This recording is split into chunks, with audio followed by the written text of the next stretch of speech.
बिस्मिल्लाहिर्रहमानिर्रहीम, अल्लाहुम्मा सल्ली अला मोहम्मद व आले मोहम्मद। मैं हूं नासिर जट नासिर और आप देख रहे हैं हमारा यूट्यूब चैनल सियासत इबादत। आज 14 मई है और बुध का दिन है। आज हम आपसे जो 3-4 नुकात पे डिस्कस करेंगे, उसमें एक तो जो आज हेयरिंग हुई है असद उमर साहब के केस की, उस पर बात करते हैं, और एक हमसाया मुल्क अफ़गानिस्तान में एक काजी साहब ने बहुत ही दिलचस्प और बहुत अच्छा फ़ैसला किया, उस पर भी बात करेंगे। और इसके अलावा बीबीसी ने आज एक ट्वीट की है, उस पर भी थोड़ा सा हम डिस्कस करेंगे। आज सुप्रीम कोर्ट में 14 मई के हवाले से जो इंतखाबात के हवाले से हेयरिंग थी, उस पर भी कुछ बात करेंगे। एतजाज़ एहसन साहब ने 9 मई के हवाले से कुछ अहम कानूनी नुकात उठाए हैं, उस पर बात करेंगे। तो शुरू करते हैं यहाँ से। जैसा कि आप देख रहे हैं कि लोग धड़ाधड़ पीटीआई को छोड़ के जा रहे हैं, और उनको ना सिर्फ पीटीआई को छोड़ना पड़ता है, साथ साथ उनको एक प्रेस रिलीज़ भी करनी पड़ती है।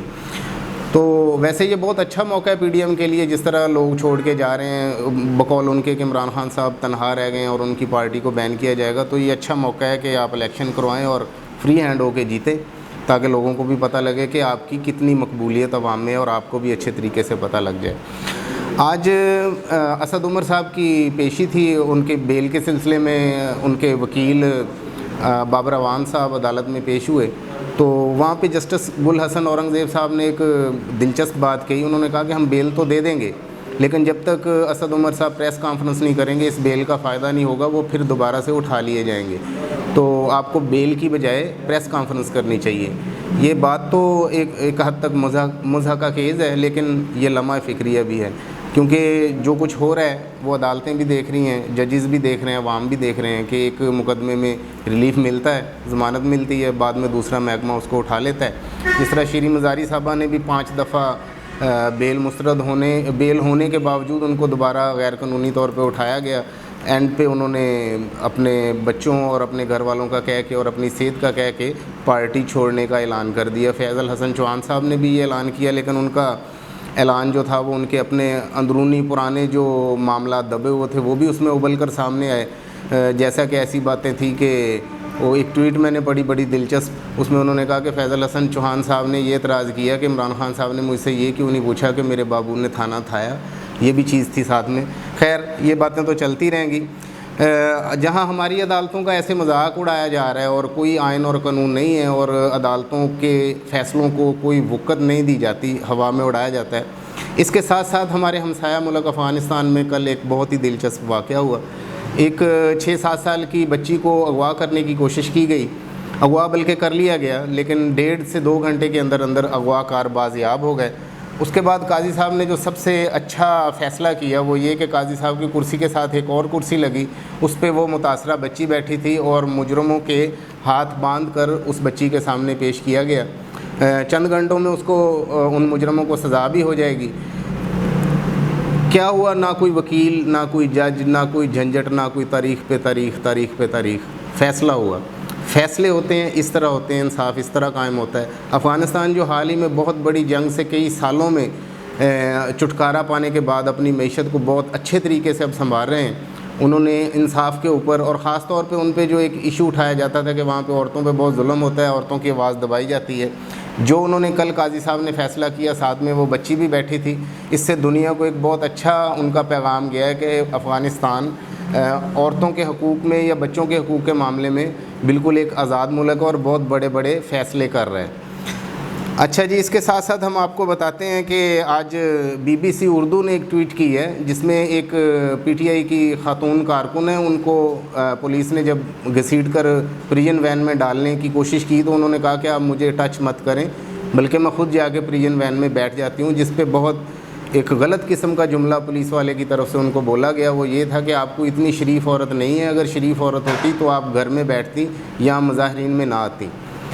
ये बात बीबीसी उर्दू न्यूज़ ने अपनी ट्वीट में इस बात का जिक्र किया। दुनिया हमें किस नज़र से देख रही है, हमारे यहाँ औरतों को क्या हकूक़ हासिल हैं, ये अब दुनिया में एक तमाशा बना हुआ है। मतलब ये कि अगर आपको एक शरीफ औरत साबित करना है किसी औरत ने ख़ुद को, तो उसके लिए ज़रूरी है कि वो पीडीएम ज्वाइन करे। पीटीआई में होगी तो वो शरीफ औरत नहीं होगी। ये एक बहुत बड़ा तमाचा है औरतों के हकूक़ के हिसाब से पाकिस्तानी औरतों के मुंह पे जो मारा गया पुलिस वालों की तरफ से।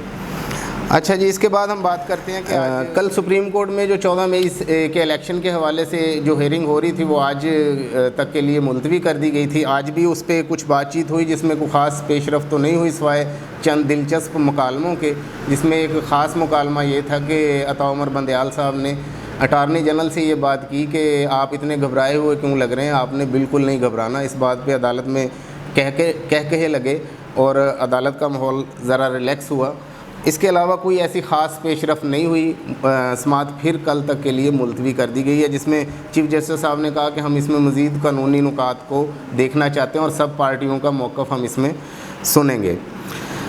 اچھا جی، اس کے بعد اسد عمر صاحب کے حوالے سے جب بات کریں تو اسد عمر صاحب پہ 2 ٹویٹس کو ڈیلیٹ کرنے کا بھی آرڈر ہے کہ وہ ان کو ڈیلیٹ کریں. نہ صرف یہ کہ ان کو پریس ریلیز کرنی پڑے گی، ساتھ میں ان کو یہ 2 ٹویٹس بھی ڈیلیٹ کرنی پڑیں گی. ٹویٹس کیا تھی وہ ہم آپ کو بتاتے ہیں. یہ 9 مئی کو اسد عمر صاحب نے ٹویٹ کی، جس میں انہوں نے 2 ٹویٹیں ہیں. پہلی یہ کہ پاکستان کے تمام شہروں میں بڑی تعداد میں عوام باہر نکل آئے ہیں اور تعداد بڑھتی جا رہی ہے، قوم آج اپنے زندہ ہونے کا ثبوت دے گی.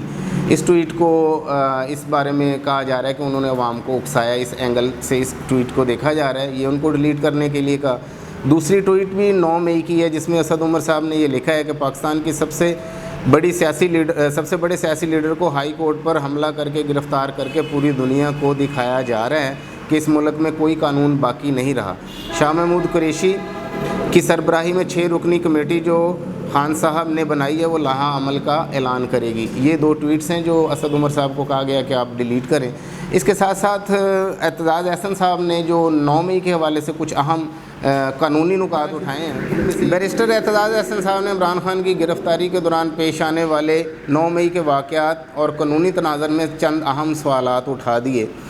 ان میں پہلی بات تو یہ انہوں نے کی کہ سیکورٹی کس نے ہٹائی، اس چیز کو دیکھا جائے. دوسری بات، پولیس کیوں نہیں پہنچی ٹیک اوور کرنے کے لیے، جبکہ پولیس کسی بھی ان کا جو تحریک انصاف کا جلسہ جلوس ہوتا ہے اس پہ شیلنگ بھی کرتی ہے، واٹر کینن سب کچھ لے کے آتی ہے، تو اس دن پولیس کیوں نہیں پہنچی.